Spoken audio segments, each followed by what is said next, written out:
It was a warm Tuesday afternoon in London. The streets were crowded with people going about their day. Cars honked, people talked, and the city was alive with noise.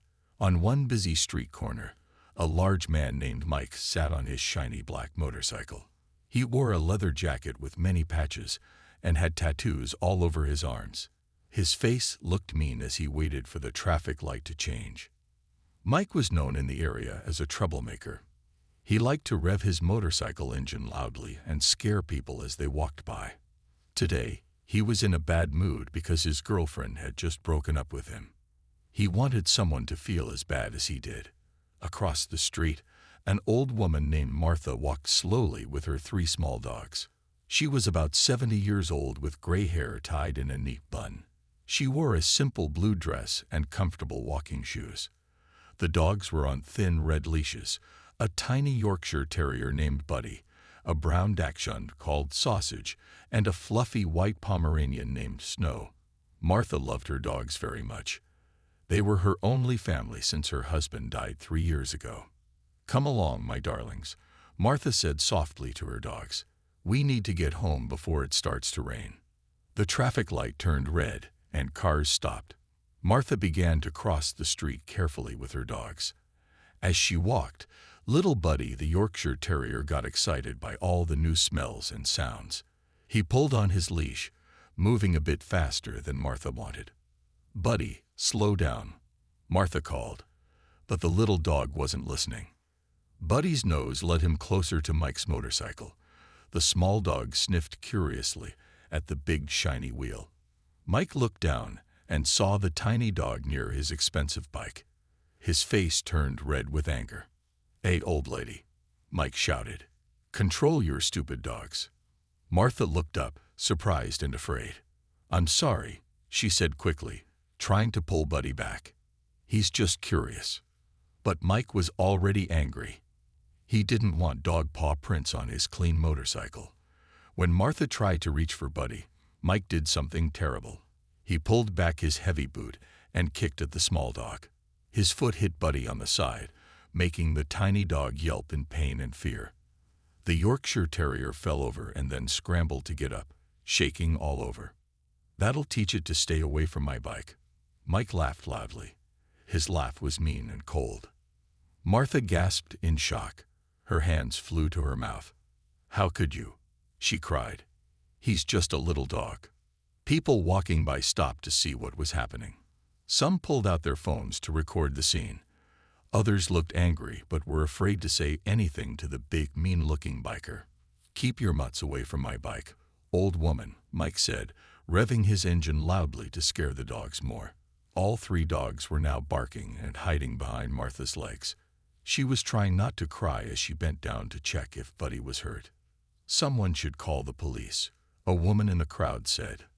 "What a horrible man," another person whispered. Mike just laughed more, enjoying the attention.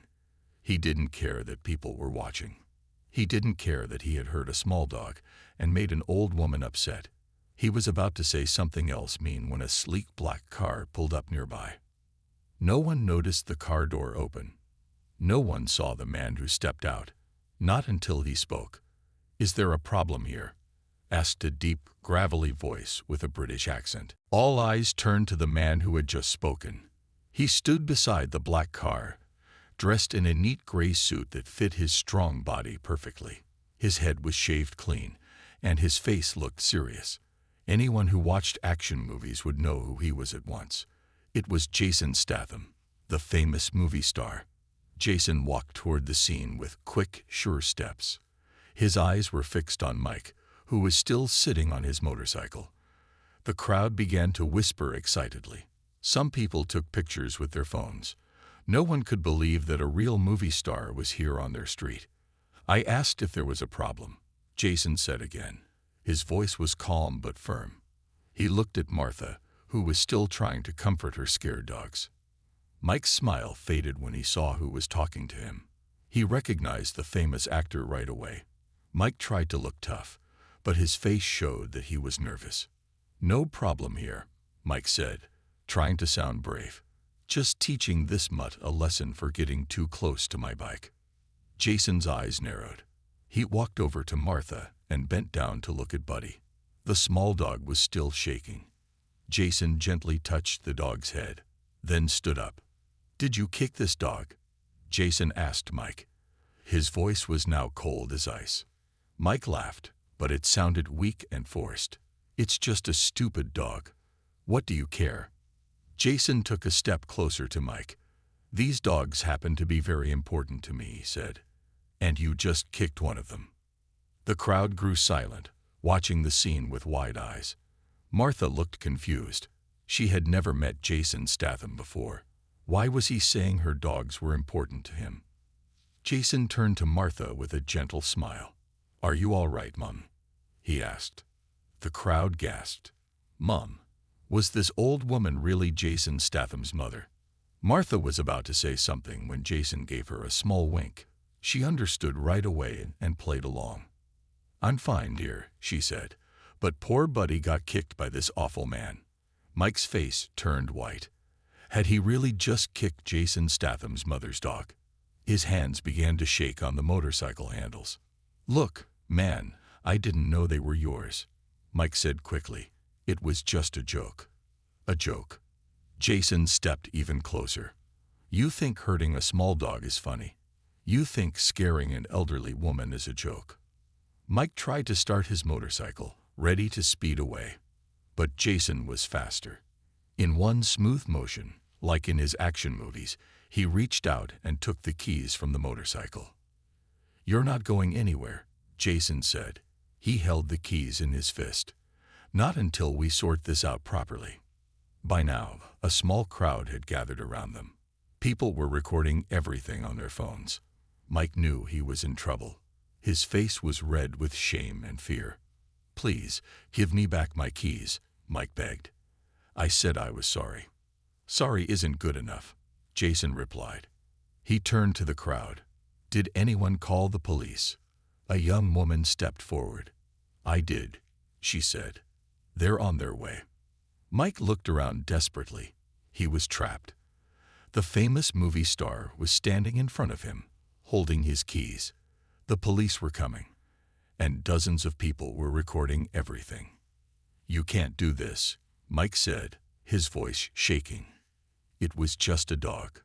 Jason's face hardened. "They're not just dogs," he said. "They're family. And nobody hurts my family." In the distance, police sirens could be heard getting closer. The police car pulled up with its blue lights flashing. Two officers stepped out and made their way through the crowd. One was tall with a serious face, and the other was shorter with kind eyes. They both looked surprised when they saw Jason Statham standing there. "What's going on here?" asked the taller officer. His name tag read Officer Wilson. Before Jason could answer, several people from the crowd spoke up at once. "That man kicked a small dog. The biker attacked an old lady's pet." Jason Statham stopped him from getting away. Officer Wilson held up his hand to quiet everyone. "One at a time, please." He turned to Jason. "Mr. Statham, can you tell us what happened?" Jason nodded and pointed to Mike, who was still sitting on his motorcycle looking worried. "This man kicked a small dog for no good reason. The dog belongs to this lady here, and he scared both her and her pets." Martha stood nearby, holding Buddy in her arms. The small dog had stopped shaking but still looked scared. The other two dogs stayed close to Martha's legs. "Is this true, ma'am?" the shorter officer asked Martha. His name tag read Officer Chen. Martha nodded. "Yes, officer. My little buddy got close to his motorcycle, and instead of just telling me to move him away, he kicked my poor dog. If this kind gentleman hadn't stepped in, I don't know what might have happened next." Mike tried to defend himself. "It wasn't a hard kick. The dog was going to scratch my bike. I spent a lot of money on that paint job." Officer Wilson frowned. "That's no excuse for animal cruelty." He turned to the crowd. "Did anyone get this on video?" At least 10 people raised their hands and phones. One young woman with glasses stepped forward. "I got everything, from when he kicked the dog until now." She showed her phone to the officers, who watched the video carefully. While the officers reviewed the evidence, Jason went to check on Martha and the dogs. He knelt down to pet Buddy gently. "How is he doing?" Jason asked with real concern in his voice. Martha smiled. "I think he's just scared, not hurt. Thank you so much for helping us." Jason smiled back. No one should treat animals that way, or people, for that matter. A young boy pushed through the crowd. He was about 10 years old and held a small notebook. "Mr. Statham, can I have your autograph? You're my favorite actor." His eyes were wide with excitement. Jason smiled kindly at the boy. "Maybe later, buddy. Right now, we need to make sure these dogs are okay and help the police." After watching the video, Officer Wilson walked over to Mike. "Sir, I'm going to need you to come with us to the station. We're charging you with animal cruelty." Mike's face turned red with anger. "Are you serious? Over a stupid dog? Do you know who I am?" Officer Chen stepped forward. "It doesn't matter who you are. The law applies to everyone." Officer Wilson took out his handcuffs. "Please step off the motorcycle, sir." Mike looked around desperately, but he had nowhere to run. With all these witnesses and videos, he knew he was in serious trouble. Slowly, he got off his bike, his head hanging low. The officers led Mike to their police car. As they put him in the back seat, Mike looked back at Jason with angry eyes, but he didn't dare say anything more. After the police car drove away, people began to crowd around Jason, asking for pictures and autographs. But Jason raised his hands. "Let's make sure Martha and her dogs get home safely first," he said. "That's more important right now." Martha looked at Jason with grateful eyes. She had never expected to meet a movie star, and she certainly never expected one to stand up for her and her dogs. The crowd finally began to thin out as people went back to their daily lives. Some stayed to take quick pictures with Jason, who politely smiled for them. But he kept checking on Martha and her dogs, making sure they were okay. "Let me help you get home," Jason said to Martha. "Where do you live?" Martha pointed down the street. "Just 3 blocks that way. In the blue apartment building." Jason nodded. "Perfect.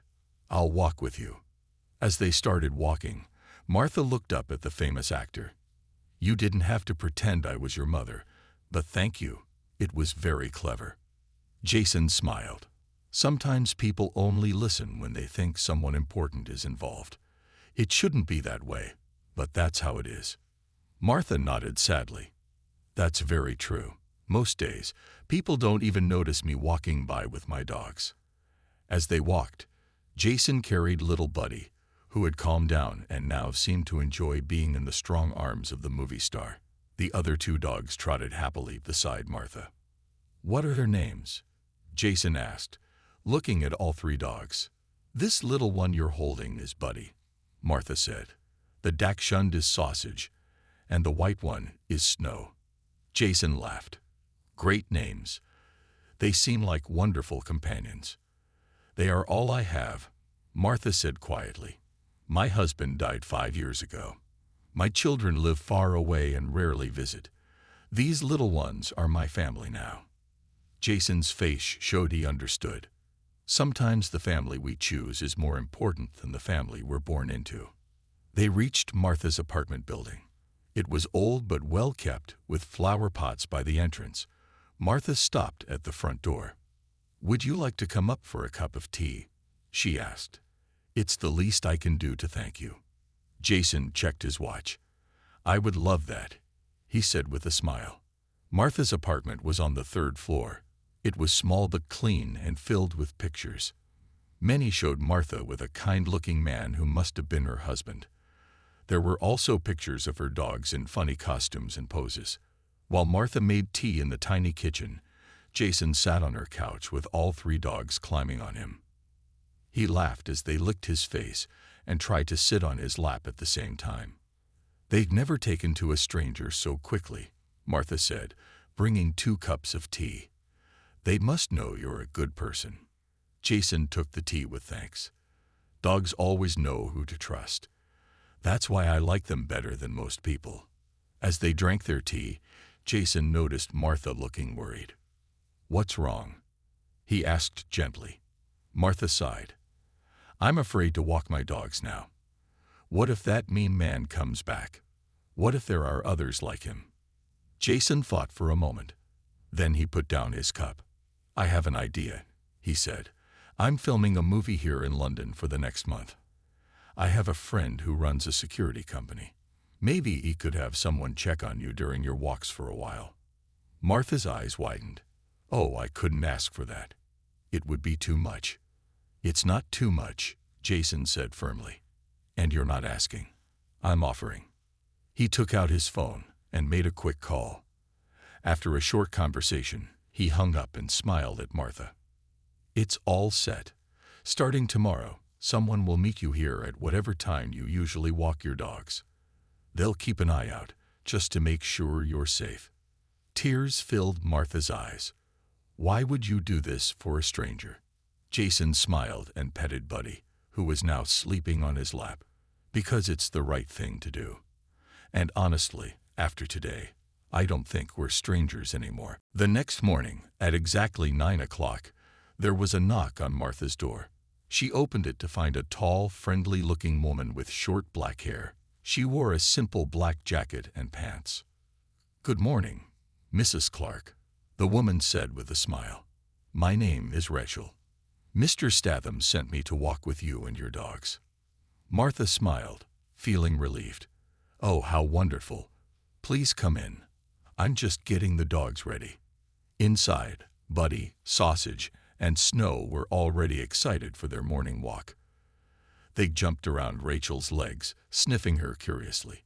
Rachel bent down to pet each one. "They're beautiful dogs," Rachel said. "Mr. Statham told me what happened yesterday. I'm so sorry you had to go through that." Martha nodded as she put on their leashes. It was scary, but thanks to Jason, everything turned out okay. As they left the apartment building, Martha noticed Rachel was always looking around, checking every person who walked by. She was clearly trained in security. Martha felt safe for the first time since the incident. Meanwhile, across town, Mike sat in a small room at the police station.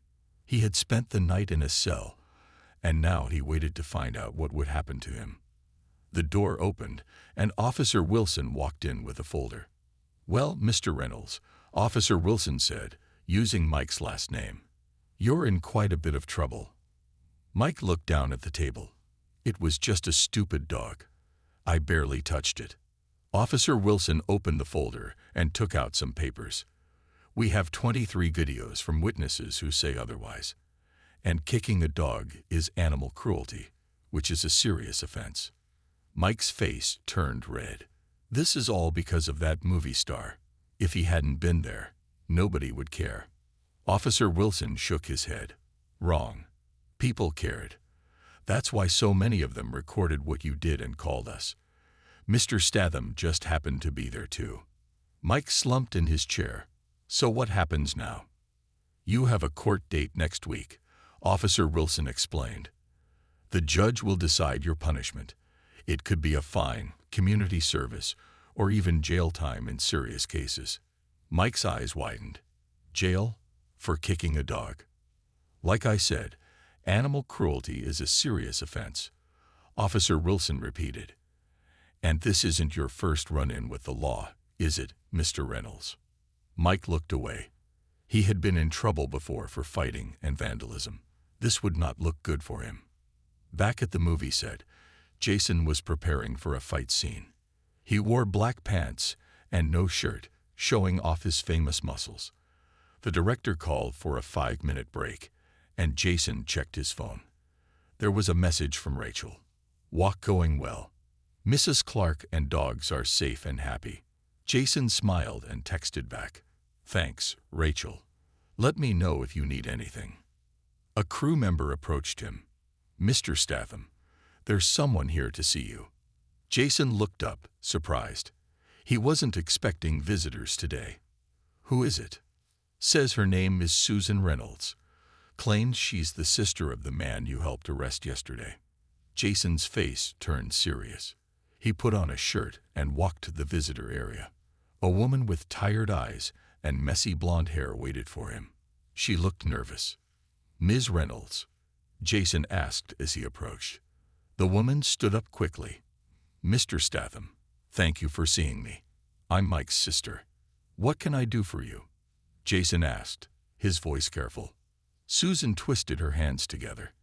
"I came to apologize for my brother and to ask for your help." Jason raised an eyebrow. "My help? After what your brother did?" Susan nodded, tears in her eyes. "Please, just hear me out. There's something about Mike you don't know." Jason motioned for Susan to sit down. They were in a quiet corner of the movie set, away from the busy cameras and crew. Jason's face stayed serious as he waited for her to speak. "My brother wasn't always like this," Susan began. Her voice shook a little. 2 years ago, Mike was in a bad motorcycle crash. A dog ran into the road, and he swerved to avoid hitting it. Jason listened quietly, his arms crossed over his chest. "Mike hit a tree instead," Susan continued. "He was in the hospital for months. The doctors said he had a brain injury that changed his personality. Before the accident, he loved animals. He even volunteered at the animal shelter on weekends." Jason's expression softened slightly. "I'm sorry about your brother's accident, but that doesn't excuse what he did yesterday." Susan nodded quickly. "I know that. I'm not making excuses. What he did was wrong. But since his accident, he gets angry quickly and can't control himself sometimes. He needs help, not jail." Jason uncrossed his arms and leaned forward. "What kind of help?" "There's a special program for people with brain injuries," Susan explained. "It helps them learn to control their emotions again. But it's expensive, and our insurance won't cover it. I've been saving, but it's not enough." Jason thought for a moment. "So you came to ask me for money?" Susan's face turned red. "It sounds bad when you say it like that. But yes, I was hoping you might help. Not because you owe us anything. You don't. What you did for that old lady and her dogs was right. But Mike needs help, or he'll just get worse." Across town, Martha and Rachel were finishing their walk with the dogs. They stopped at a small cafe that allowed pets on the outdoor patio. Martha ordered tea for herself and Rachel, plus some water for the dogs. "Thank you for coming with us today," Martha said as they sat down. "I feel so much safer." Rachel smiled. "It's my pleasure. These three are wonderful companions." She petted Sausage, who had curled up by her feet. Martha looked thoughtful. "Can I ask you something about Jason Statham?" Rachel nodded. "Of course. Is he always so kind to strangers? Or was yesterday special somehow?" Rachel laughed softly. "Mr. Statham is one of the good ones. I've worked security for many celebrities, and most wouldn't have stopped to help. They would have kept driving. But Mr. Statham has always been different." Martha smiled as she sipped her tea. "I thought he was just acting nice for the cameras and people watching." "No," Rachel said firmly. "That's just who he is. He doesn't talk about it much, but he gives a lot of money to animal shelters and other charities. He just doesn't want the publicity." Back at the movie set, Jason was still talking with Susan. "I want to help your brother," Jason said finally, "but not with just money. Money alone won't fix the problem." Susan looked confused. "What do you mean?" "I know the director of that brain injury program you mentioned," Jason explained. "I can call him and get Mike into the program. But there's a condition." "What condition?" Susan asked, her eyes hopeful but cautious. "Mike needs to take responsibility for what he did," Jason said firmly. "He needs to apologize to Martha. That's the lady with the dogs, in person. And he needs to do community service at an animal shelter." Susan bit her lip. The old Mike would do that in a heartbeat. But now, I don't know if he'll agree. Jason stood up. "That's my offer. I'll help get him the treatment he needs, but he has to make things right first." Just then, Jason's phone rang. It was Rachel calling. He answered quickly. "Jason, you need to come quickly." Rachel's voice sounded urgent. Something's happened with Martha. Jason's heart beat faster as he ended the call with Rachel. He turned to Susan quickly. "I have to go," he said. "There's an emergency." Susan stood up. "What happened?" "I don't know yet," Jason replied. He was already walking toward the exit. "I'll call you later about your brother." Jason ran to his car and drove quickly through the London streets. His hands gripped the steering wheel tightly as he thought about what might have happened to Martha and her dogs. Had Mike somehow found them? Had someone else caused trouble? When Jason arrived at the cafe, he saw an ambulance parked outside. His stomach dropped. He jumped out of his car and rushed to the patio area. There, he saw Martha sitting in a chair. Rachel stood beside her, holding the dog's leashes. 2 ambulance workers were checking Martha's arm. "Martha," Jason called, hurrying over. "What happened? Are you okay?" Martha looked up, surprised to see him. "Jason, dear, you didn't need to come." Rachel explained. "Martha fell when we were leaving the cafe. She tried to catch herself with her arm. I think it might be broken." One of the ambulance workers nodded. "It looks like a fracture. We need to take her to the hospital for an X-ray." Jason knelt beside Martha. "I'm so sorry this happened. Don't worry about anything. I'll take care of the dogs while you're at the hospital." Martha's eyes filled with tears. "Oh, but they need their special food and medicines. Buddy has a heart condition, and Snow needs eye drops each night. Write everything down for me," Jason said gently. "I'll make sure they get exactly what they need."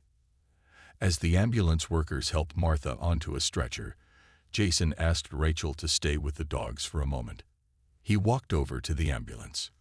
"I'm coming with you," he told Martha. Martha shook her head. "No, dear, you have your movie to film." "The movie can wait," Jason said firmly. "You shouldn't be alone." The ambulance driver recognized Jason and looked surprised. "Mr. Statham, we can only take family members." Jason thought quickly. "I'm her son," he said, using the same story from yesterday. It wasn't true, but it would get him into the ambulance. The driver nodded, and Jason climbed in beside Martha. He held her good hand as the ambulance started moving. "You don't have to pretend to be my son anymore," Martha said softly. "There are no angry bikers here." Jason smiled. "I know, but I want to make sure you're taken care of." At the hospital, doctors confirmed that Martha had broken her wrist. They put a cast on her arm and gave her medicine for the pain. Jason stayed with her the whole time, making jokes to keep her spirits up and talking to the doctors about her care. While Martha was getting her cast, Jason stepped outside to make some phone calls. First, he called the movie director to explain why he had left the set. The director wasn't happy but understood it was an emergency. Next, Jason called Rachel, who was still watching the dogs. "How are they doing?" he asked. "They miss Martha," Rachel said. "Especially Buddy. He keeps looking at the door." "I'm going to bring Martha home soon," Jason explained. "But with her broken arm, she won't be able to care for the dogs properly for a while." Jason thought for a moment, then made another call. This time, to his assistant. "Tom, I need you to find me a professional pet sitter," Jason said. "Someone who can stay at an elderly woman's apartment and help her with her 3 small dogs for the next few weeks." After finishing his calls, Jason went back to Martha, who was ready to leave. "The doctor says I need someone to help me at home," Martha said worriedly. "But I don't have family nearby." Jason smiled. "Don't worry. I've already solved that problem." Later that evening, Jason helped Martha settle back into her apartment. The dogs were overjoyed to see her, jumping around and trying to lick her face. Martha laughed despite the pain in her arm. "Careful, my darlings," she said. "Mommy has an ouchy arm." There was a knock at the door. Jason opened it to find a kind-looking woman in her 30s with curly brown hair. "You must be Lisa," Jason said, shaking her hand. "Thank you for coming so quickly." Lisa smiled. "Mr. Statham, it's an honor to meet you." Your assistant explained everything. Jason brought Lisa into the apartment and introduced her to Martha. "Martha, this is Lisa. She's a professional pet sitter and nurse's aide. She's going to stay here and help you with the dogs until your arm heals." Martha's eyes widened. "Stay here? But I only have one spare bedroom, and it's very small."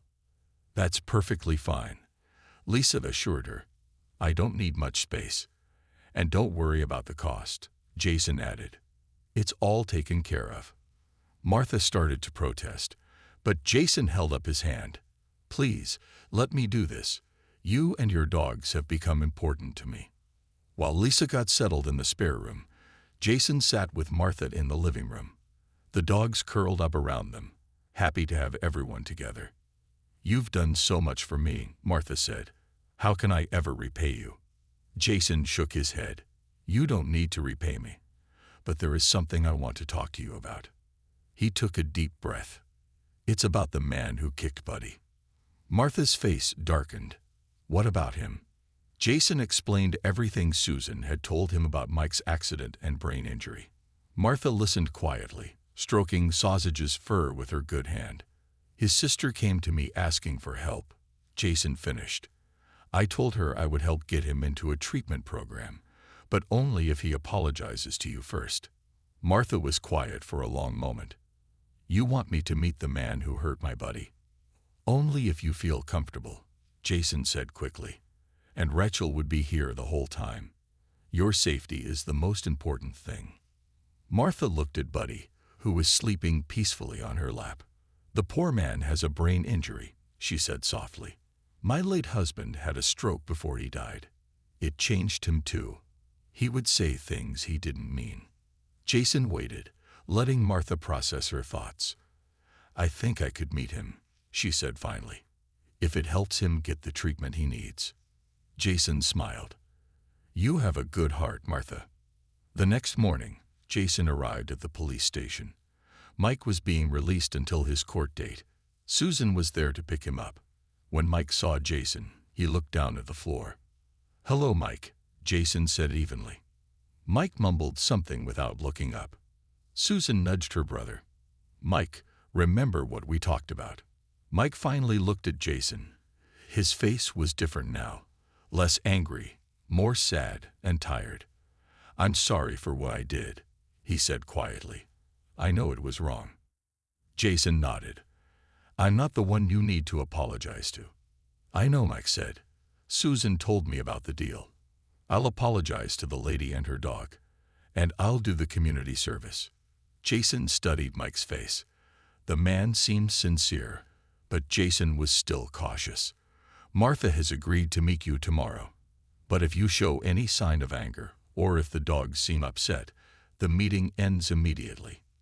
Mike nodded. "I understand." As they walked out of the police station, a news van pulled up. A reporter with a microphone jumped out. "Mr. Statham, can you comment on the rumors that you saved an elderly woman and her dogs from an aggressive biker?" Jason quickly stepped in front of Mike and Susan to shield them from the camera. He didn't want this private moment to become a public story. "No comment," Jason said firmly to the reporter. "Please respect everyone's privacy." The reporter tried to ask more questions, but Jason's security team, who had been waiting nearby, moved in to create a path to his car. Jason helped Mike and Susan get in, and they drove away before the reporter could follow. The next day, Martha sat nervously in her living room. Lisa had helped her dress in a nice blue sweater, and her white hair was neatly combed. The dogs were freshly bathed and wore their best collars. Buddy sat on Martha's lap, while Sausage and Snow were beside her on the couch. "Are you sure you're ready for this?" Rachel asked. She had arrived early to make sure everything was safe. Martha nodded. "Yes, dear. Everyone deserves the second chance." The doorbell rang. Rachel checked the peephole, then opened the door. Jason entered first, followed by Mike and Susan. Mike looked nervous and held a small gift bag in his hands. "Martha," Jason said gently, "this is Mike and his sister Susan." Martha looked at Mike, the man who had kicked her beloved buddy just a few days ago. He looked different now, smaller somehow, less scary. Mike stepped forward slowly, "Mrs. Clark," he said, his voice shaking a little, "I'm very sorry for what I did to your dog. There's no excuse for it." Martha watched him carefully. "Jason tells me you had an accident that hurt your brain." Mike nodded. "Yes, 2 years ago. But that doesn't make what I did okay. I know that now." Mike knelt down so he was at eye level with Buddy. The small dog looked at him and gave a tiny growl. "I don't blame him for not trusting me," Mike said sadly. He placed the gift bag on the coffee table. "I brought something for each of your dogs." Martha opened the bag. Inside were 3 soft toys and 3 bags of premium dog treats. "That's very thoughtful," she said. Something changed in Martha's face as she looked at Mike. "My husband had a stroke before he died," she said softly. "It changed his personality too. He would get angry over small things, but he was still a good man inside." Mike's eyes filled with tears. "Before my accident, I volunteered at animal shelters. I love dogs."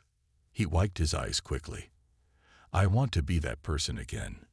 Martha reached out her good hand. After a moment, Mike took it. "I forgive you," Martha said. "Now you need to forgive yourself and get the help you need." Jason watched this moment with a full heart. He had seen many amazing things in his life, but few as powerful as this act of forgiveness. 1 month later, Jason visited Martha again.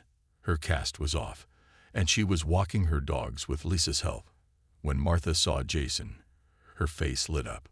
"Jason, I have news," she said excitedly. They sat in the same cafe where Martha had fallen. The dogs settled happily at their feet. "Mike has been volunteering at the animal shelter for 3 weeks now," Martha told him. "The director says he's wonderful with the scared dogs, and his treatment is going well." Jason smiled. "That's great news. How are you feeling?" "Much better," Martha said. "Lisa has been amazing, though I think the dogs will miss her when she leaves next week." Just then, Mike walked by with a rescue dog on a leash. He was wearing an animal shelter vest. When he saw Martha and Jason, he smiled and waved. "He walks the shelter dogs past here every day," Martha explained. "Sometimes we walk together." Jason shook his head in wonder. From enemies to friends in just a month. Martha patted his hand. "That's what happens when people choose kindness over anger. One small act of kindness can change everything." Jason thought about the day he had stepped in to help an old woman and her dogs. He hadn't expected it to change so many lives, including his own. "You know," Jason said, "I've played heroes in many movies, but real heroes are people like you, Martha. People who can forgive and see the good in others." Martha smiled as Buddy jumped onto her lap. "We're all capable of being heroes, dear. Sometimes we just need someone to show us how."